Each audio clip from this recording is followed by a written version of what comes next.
G'day and welcome to episode 7 of Travel Pointers, the podcast for frequent flyers. It's the 3rd of March 2025 and I'm Matt Graham, the editor of Australian Frequent Flyer. And I'm Wilson McTaggart, a writer at AFF and part of the Frequent Flyer concierge team.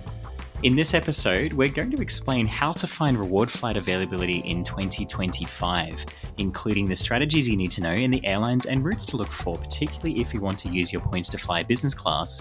Now, the game has changed a lot in just a few years. Airlines have changed the way that they release reward seats, and so the strategies you need have changed as well, and we'll talk all about that in just a moment. But first, we have another exciting announcement about the podcast. As we mentioned in the last episode, Travel Pointers is now an Australian Frequent Flyer podcast. And from this episode, we're also going to increase the frequency that we release new episodes. So instead of having one longer monthly episode, we'll release 2 shorter episodes each month with the latest headlines and then an in-depth discussion. So you won't need to wait as long to get your next Travel Pointers fix. And speaking of the latest headlines, these are the latest developments in the world of airlines and loyalty programs since our last episode. And firstly, Qantas will refurbish 42 of its Boeing 737-800s with brand new interiors, including economy and business class seats beginning in 2027. Qantas will relaunch direct flights from Sydney to Sapporo in time for the next Japanese ski season with 3 weekly A330 flights beginning in December and running until March. But Qantas will temporarily suspend its direct flights between Melbourne and Delhi between June and October this year due to a lack of aircraft.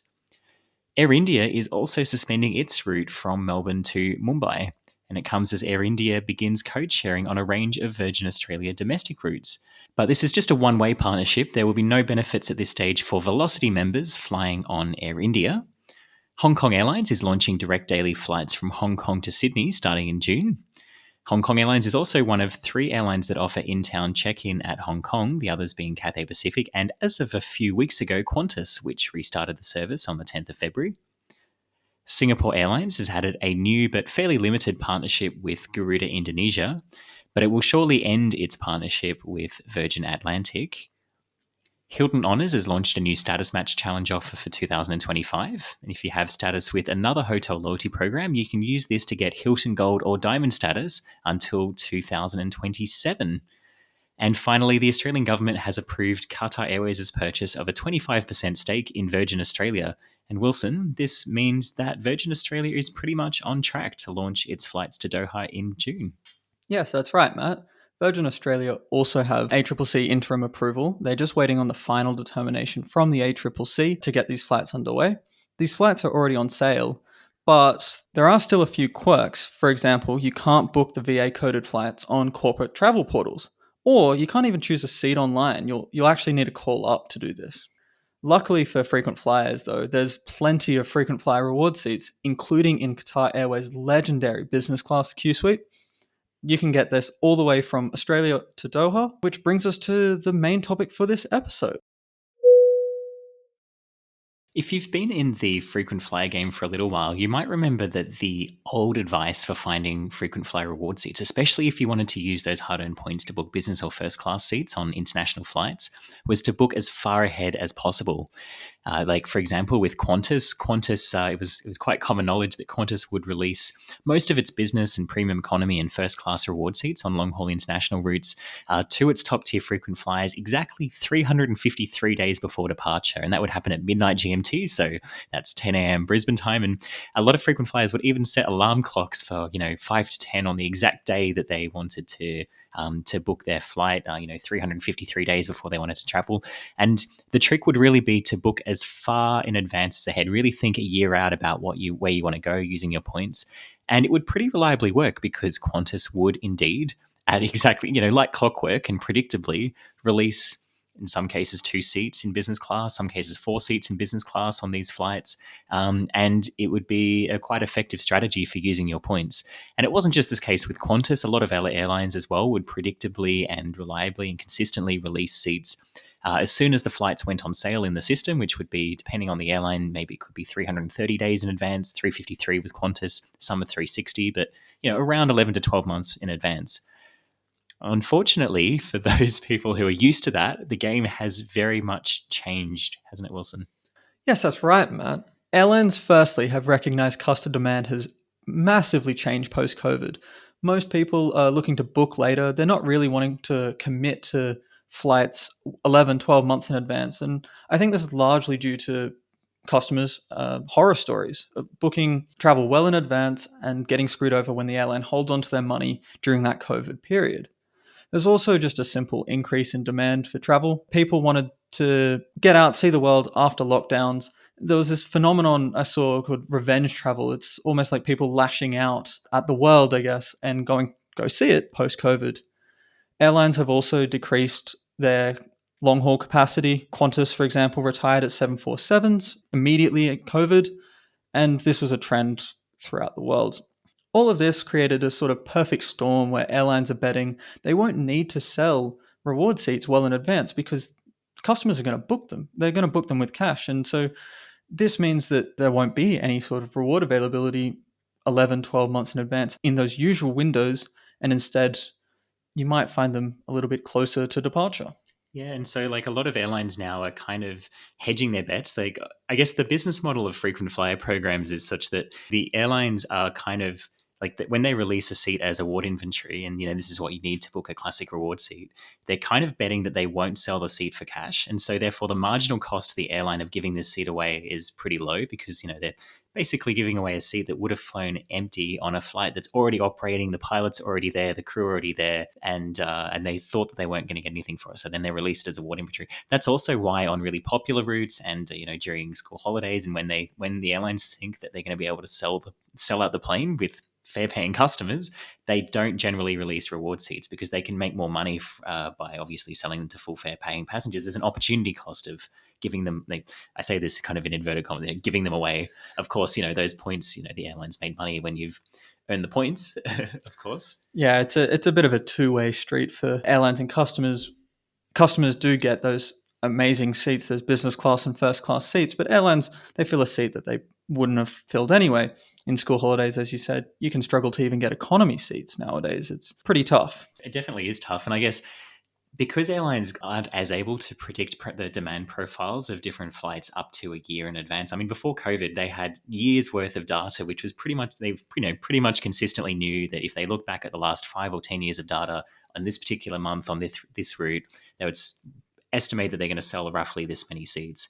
And on the routes, obviously, that they didn't think they were going to completely sell out. And I mean, no airline has 100% load factors all of the time. Like there are off-peak periods and peak periods, and there's special events where that cause a spike in demand. There's also downturns that cause a slump in demand and things like this. But that's just so much harder to predict now with the way that travel booking patterns have changed, as you say, post-COVID.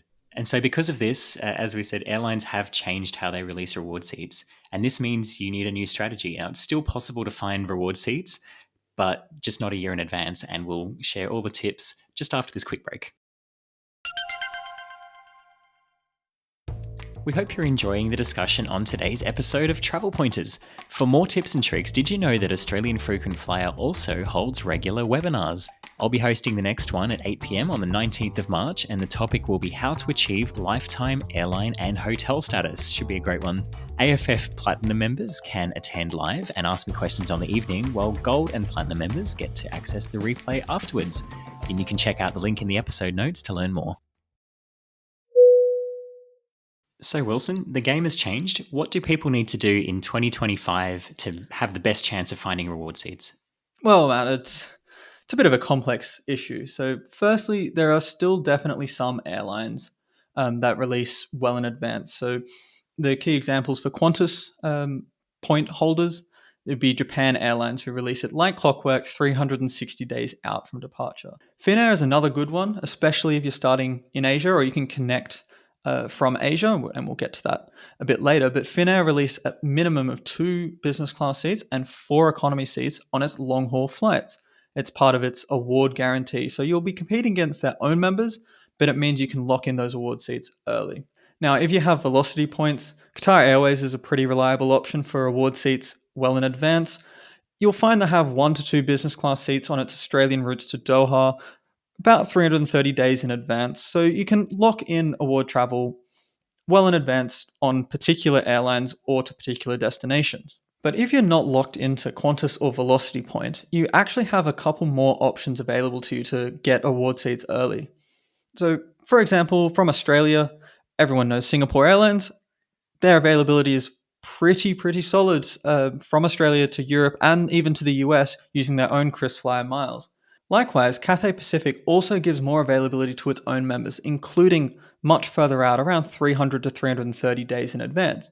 This means you can secure your travel most likely onto Europe using Cathay Pacific's Asia miles. Lastly, Qatar Airways, partner of Velocity, but it does release more award availability to its own members through its Qatar Airways Privilege Club program. This program, you can book 2 business class seats from Australia to Europe well in advance, but you can also access their flexible availability, which is double the price, but it can allow you to lock in up to 4 business class seats. So you might be able to get business class for the entire family all the way to Europe. These seats do sell fast, so it is actually better to book these seats as far in advance as you can. And as you say, like with Qatar Airways, with the Flexi Awards, they are double the number of Avios compared to their regular awards. But the regular awards are actually pretty cheap in by international standards. Like I think it's 90,000 Avios from Australia to Europe, and then so it's 180,000 for the Flexi Award, which is actually not that much more than you'd pay with Qantas Frequent Flyer or Velocity, for example. Yeah, and the upshot of it is you get this fantastic product and you can put the entire family in Q suites together. Yeah. Question for you. If you've got a family of four, could you just book two, if there's, say, 2 regular award seats available on Qatar Airways, could you book 2 at the regular price and then book 2 Flexi Awards to go with it and kind of. Yeah, it's a bit of a risk if you're not 100% sure that there is 4 total award seats with 2 normal and 2 flexi, but that's definitely some way you can do it. You would have to book them separately though. Mm. So you would have to book the 2 standard award seats first, secure them, then book the 2 flexi award tickets. But that would save you 180,000 Avios each way from Australia to Europe, for example. So it's definitely a great option. So most Australians obviously don't collect large amounts of KrisFlyer miles and Cathay Asia miles and Qatar Airways Privilege Club Avios, but how can Australians, take advantage of this availability in other programs? The best way to get points in these programs would be with a flexible points currency such as Amex membership rewards. Amex transfers conveniently to all 3 of these programs at a competitive rate. For Cathay Pacific and Qatar is 2 to 1, but Singapore Airlines, it is 3 to 1 for your Amex points to KrisFlyer. It does mean that award costs are effectively higher because you're transferring more points over, but it can be worth it to secure these great seats well in advance. And many other, like Amex is a great one, but many other Australian credit card programs. So if you don't have like the co-brand card, it just earns Qantas points or just earns Velocity points. But many of the Australian banks do partner as well with KrisFlyer, Cathay, and Velocity, at least as a minimum. Yeah, that's right. And if you don't have access to flexible reward programs such as Amex or ANZ Rewards, for example, but you do have access to Velocity points, maybe with a direct earn card, you can transfer Velocity points to KrisFlyer. It's a very unique feature of the program. And so this allows you to secure this availability well in advance beyond what normal Velocity Point members or Velocity Point users can access. Yeah, so if you do like to plan ahead, I mean, that's the way that you can do it now. Like, you have to really pick your programs and airlines that do still release seats that far in advance. A lot of airlines, though, are now just releasing seats maybe a few months before departure. Once they've got a better idea of, what the demand is like on a particular flight or route, then they might start releasing seats a lot closer in to make sure basically that they're not giving away in inverted commas, but giving away too many seats on points when they could have sold them at full price. But what we're seeing now is that a lot of airlines are releasing seats just 1 month before departure or 2 months, sometimes 3 months before departure, sometimes even like within 2 days of departure or, a week out from departure. So, for example, like Emirates tends to release extra seats in business and first class about a month out if on flights that are not selling as well, but they might even release seats on an extra seats on a flight departing tomorrow if they can see that the business of the first class cabin is quite empty. And we've seen this on many airlines, like with United. United is a partner of Velocity. United now is pretty much never releasing reward seats to Velocity members like a year out or even 6 months out. They're pretty much all being released for travel within the next couple of months, often for travel within the next month. But I've even seen cases with United where, extra seats will become available on a flight departing in 2 or 3 days' time. Similar things with Air Canada to Canada. They're releasing very few seats at the moment to Velocity members, but the ones that are being released are for travel in about a month's time. And I can think of really a lot of other examples. I mean, with Qantas as well, like the majority of the long haul business premium economy and first class redemption seats are becoming available for travel within the next couple of months. As the revenue management team has a look at the loads and decides what seats they're going to release. So there are still seats being released. A lot of airlines are still releasing seats, but just for much closer, to the departure date. And so what this means is that a lot of frequent flyers or people with, large balances of points are going onto the website, 6 months out, 8 months, 9 months out. They're searching for award availability, and it looks like there's none because they're just searching at the wrong time. And so, whereas in the past, booking a year out was a good strategy, it's just no longer the case in a lot of instances. Because of this, you kind of have the best opportunity to book award travel if you really are booking at the last minute and if you're flexible. I kind of think now about booking award travel a little bit like you would if I don't know if anyone listening to this is familiar with staff travel on airlines, but when you go staff travel, you get a heavily discounted ticket, but it's standby, and it's completely space available, so you can only get on if there's a seat available once check-in closes. And so you don't know if you're going to get on the plane until maybe an hour before departure or even after boarding is finished, because you might get a seat of a no-show, for example. It's a bit of a niche example, but it's exactly the same strategy here, just about. So if you are very flexible, you can really still take advantage and get some great deals using your points. Like, there was someone on the Australian Frequent Flyer forum, and we'll link in the episode notes to their trip report. But they, by booking less than a week before departure, just recently in the summer holidays, were able to travel on one trip on Qatar first class, Etihad first class. It was ANA. Was it ANA first class? Japan. It was Japan Airlines first Oh, class. sorry, Japan Airlines first class, and then ANA business class, booking just less than a week out using Qantas points and Velocity points to book all of this. So it can definitely be done, but you have to be flexible. So what this means basically is that if you're traveling off peak, so not during school holidays or Christmas or that kind of thing, but and you don't mind which flight you're on, you could literally just have a look at for flights, 2 days or 3 days or a week out before departure, and you have a much, much better chance of finding seats. Unfortunately, this does come with a risk, though, of course, that you might not find seats. And then, of course, you're stuck with trying to buy a ticket at the last minute at expensive fares. And so, because of this, it could be a good idea if you do want to use this strategy. If you can just find like an economy reward seat or something, which you are able to refund, like get a refund for, and like it's, a flexible ticket, it could be a good idea just to book some backup flights.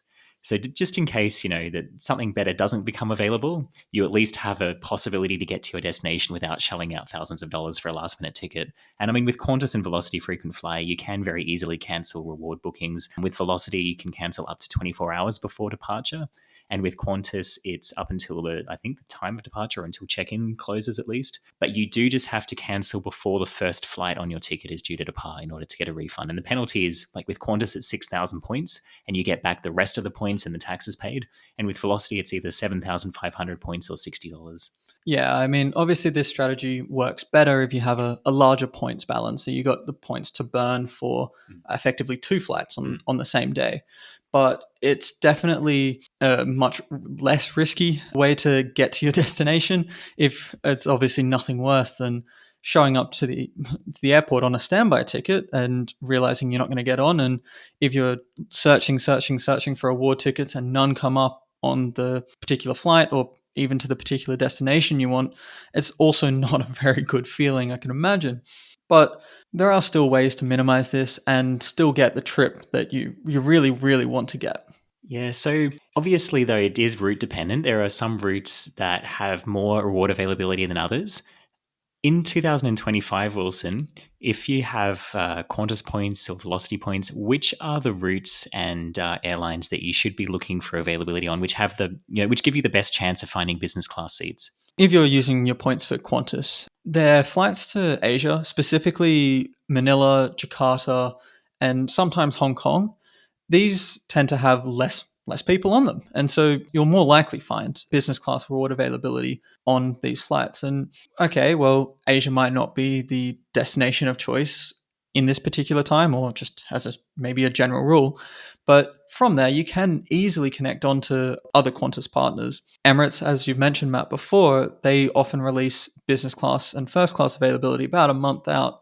Their availability from Asia as well is quite good, even a few months out. This way you can connect from Australia to Asia perhaps on Qantas and then connect on to Emirates all the way through to Europe or US or Africa or wherever else you want to travel.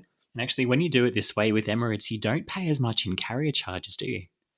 Yes, that's right, Matt. It's a little known fact, but when you see the calculation at the end of your booking, you might notice that there's a bit of a Well, it's a pleasant surprise. yeah, it's a nice little gift from Qantas. Yeah. And with this way, you don't have to book the day before departure as well. You might be able to find availability, like, for example, to Manila or Jakarta, and then on with Emirates, like, 2, 3 months out. Yeah. Another great partner of Qantas, Finnair, as I said, they have this reward seat guarantee.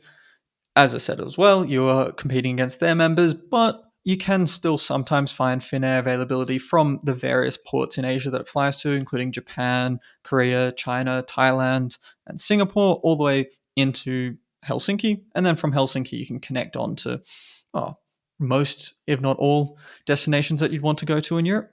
The other option might be that booking Jetstar business class. So Jetstar business class isn't quite at the same level of a Qantas business class ticket, for example. Yeah, I've flown it a few times. It's basically equivalent to premium economy. Like, the service is actually pretty good, but, like, you get the meals and drinks included and entertainment and all that stuff. But it's basically a premium economy seat, Yeah, and but priced as such. exactly. It's priced, in fact, exactly the same as Qantas premium economy for the same distance. So especially on a day flight, maybe that's suitable enough. And as we can kind of guess with the theme of this, you can get to Asia, and then from Asia onwards, you can find those hard to find business class reward seats. It becomes a lot easier. Yeah, I think I've also seen recently a fair bit of Qantas availability in business class to Bengaluru in India. From Sydney to Bengaluru, is that right? Yeah. Yeah, there is some availability from there. Connecting on from India is perhaps a bit more of a challenge than some more mainstream ports, so to speak, such as Hong Kong. Matt, I think you've connected once in India before and perhaps not had the best experience ever. Oh, look, yeah. I mean, as well, the schedules are not that ideal for connections. Like, there's often availability as well, like onwards from Bengaluru to London on British Airways. So it's one stop from Sydney to London with via Bengaluru. But, the Qantas flight, I think, arrives at about 6 p.m., 5, sort of late afternoon. And then the British Airways flight's the next day. So, you might have a very long wait in international transit, or you might have to get a visa and then go into an airport hotel or whatever. You could also stop over as well, for a few days and enjoy some time in India and do some sightseeing, which would actually be, I think, quite fun. But yeah, I did have an international transit once in Delhi on an award ticket, and it was all on the same ticket. So I was able to do an international transit, not have to get a visa. But there was quite a long wait in basically like the international transit holding pen while I waited for, I think my connecting flight was on Air India. I basically just had to wait for an Air India employee to issue me a boarding pass for my onward flight. And the wait was a few hours, and you're sitting there with no food or internet, or I think ostensibly there's internet. It didn't work for me, but Yeah. but once they'd sorted out that paperwork, you were free to go up to the international transit area and to the lounge and things. But yeah, not the most seamless international transits, but as a one-stop option to London with Qantas points, could be something to consider. Yeah, and obviously the convenience of flying in business class as well might override any sort of complaints about potentially not the best transit experience. But I've also seen some closer in business class award availability on Qantas, Matt. There's particular routes such as Qantas's Perth to Paris flight, QF33, that we've seen some business class awards for even two people direct into Europe. They've appeared at about a month out. This obviously is not a fantastic option if you're looking to plan a holiday well in advance, and it also kind of suggests that the flight maybe isn't doing as well as Qantas was hoping or expecting. Look, I think it might be a bit of a seasonal thing, but there have been a few flights from Perth to Paris lately that have looked very empty in economy. Like, everyone on economy would have had a row to themselves, which actually is great if you're on that flight, but not so great. Mind you, that it could just be a seasonality thing, because in the other direction from Paris to Perth lately, the flights have been full. So Yeah, and another Qantas route that we've seen a bit of last minute availability on is Australia to Los Angeles. American Airlines does release last minute award seats from Sydney to LA and vice versa. These are usually bookable about a month out. And Qantas has also released sporadic business class availability from Melbourne to LA. There just seems to be a bit of business class space going out, and they need to fill the seats somehow. So yeah, it isn't quite all doom and gloom, is it, Matt? No, it's not. And actually, now that you've mentioned North America, that reminds me, I have seen quite a lot of business class availability on Fiji Airways, actually, from Nandi to San Francisco, and also a little bit to Vancouver, Los Angeles, and Dallas Fort Worth. And of course, they fly to 5 cities in Australia. There'll be a sixth one next month when they launch Cairns to Nandi. And yeah, you can just connect through Nandi onto North America. Those seats are being released up to a year in advance as well. So if you're not wanting to book one of these last minute options, then that could be a good one. And no carrier charges as well on Fiji Airways. How good. Oh, fantastic. There's nothing worse than finding those ridiculously hard to find reward seats and then getting slapped with a co-payment of one, two, even $3,000 or $4,000 if you're booking if Emirates to Europe return. Yeah. There's nothing worse than seeing the value of your points just erode in front of your eyes. Okay, so those are some options for people with Qantas points. What about Velocity points? So Velocity members, as we've covered previously, can only really access United and ANA and maybe even Air Canada seats about 1 to 2, maybe 3 months in advance. But further out, Singapore Airlines and Qatar Airways have better availability. You can often secure your 1 to 2 business class seats onwards to Europe if you're booking 330 days in advance on both Singapore and Qatar Airways. If you're looking to travel perhaps into Asia, Singapore Airlines has better availability than Qantas Direct. So if you don't mind transiting through Singapore and flying Singapore Airlines' excellent business class product, you can often find your reward seats that you need. Which routes should people be looking for which have the most availability? So if you're looking to fly Qatar Airways, for example, Sydney and Melbourne are the two most popular ones. So you're probably better off looking for less popular routes such as Adelaide, Brisbane, and Perth to Doha. You can obviously connect onto these routes pretty easily with Virgin Australia in business class if you want. For Singapore Airlines, their Sydney flights often have a bit more availability than their Melbourne flights, is what we've noticed. And Cairns to Singapore is often got 2 business class seats available for whatever you need. Flying on from Singapore is a bit tricky as well, depending on where you want to end up. But their London flights are obviously quite popular. So I would suggest looking for something like London Gatwick rather than London Heathrow, or maybe into Brussels, Amsterdam, or Paris, for example. Yeah, with Singapore Airlines, I've had good luck personally with finding availability out of Adelaide and Darwin as well. Adelaide at the moment we found is not as easy to find for whatever reason, but Darwin is definitely a great one, and it also costs a lot less velocity points, and you get a fantastic product. That right?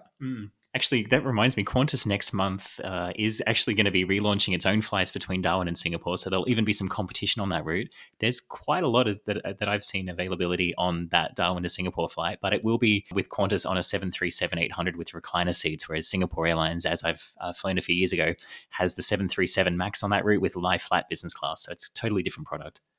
These days as well, many airlines are also reserving the best seats for their own members. Like we see this with British Airways Executive Club, where they will reserve a certain number of business class, economy, and premium economy seats for British Airways Club members. So if you have Qantas points, you can redeem those on British Airways, but you'll have access to less inventory. The same thing with Cathay Pacific. Cathay Pacific often has a lot more seats available for Cathay members who have Asia Miles compared to if you're using a One World Partner program. Singapore Airlines is the same as well.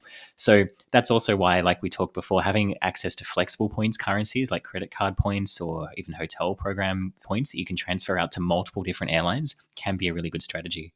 Now, Wilson, we talked a little bit about routes that you can often find award availability on in 2025, but it doesn't just have to be trial and error. There are tools that you can use to make the search easier. What are the ones that you're using in 2025? So the main one I'm using at the moment is Seats.aero. Seats.aero pulls availability from most of the major programs in the world. So Qantas, Velocity, but also niche programs like Aeroplan, Alaska, take your pick really. And it collates it all into this nice little dashboard that you can see all the availability on pretty much every different airline that does fly it in one screen. It really gives you a good indication of what is available, regardless of what points you book. You can narrow this down. It has certain filters, so you can look at business class availability, for example. You can look at specific programs, but it also gives you a really broad view by allowing to look at the entire calendar, perhaps for particular route, or even maybe just from Australia to Southeast Asia, for example. So it gives you so many options. And one key feature of it is the seat alerts.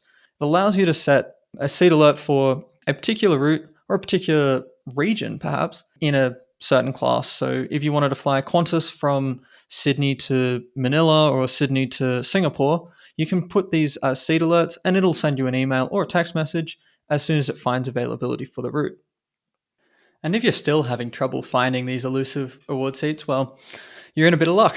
I'm part of the frequent flyer concierge team, and we help people to find these elusive reward seats and plan out their travels using their points. It's free to request a quote. All you need to do is go to concierge.australianfrequentflyer.com.au or see the link in the show notes for more information about this service. That brings us to the end of this episode of Travel Pointers. We'll be back in a couple of weeks with the next episode. For more information about the topics discussed today, including the latest news, you'll find all the links in the show notes, or you can go to australianfrequentflyer.com.au for all the latest tips. Until next time, happy flying. Thanks for listening.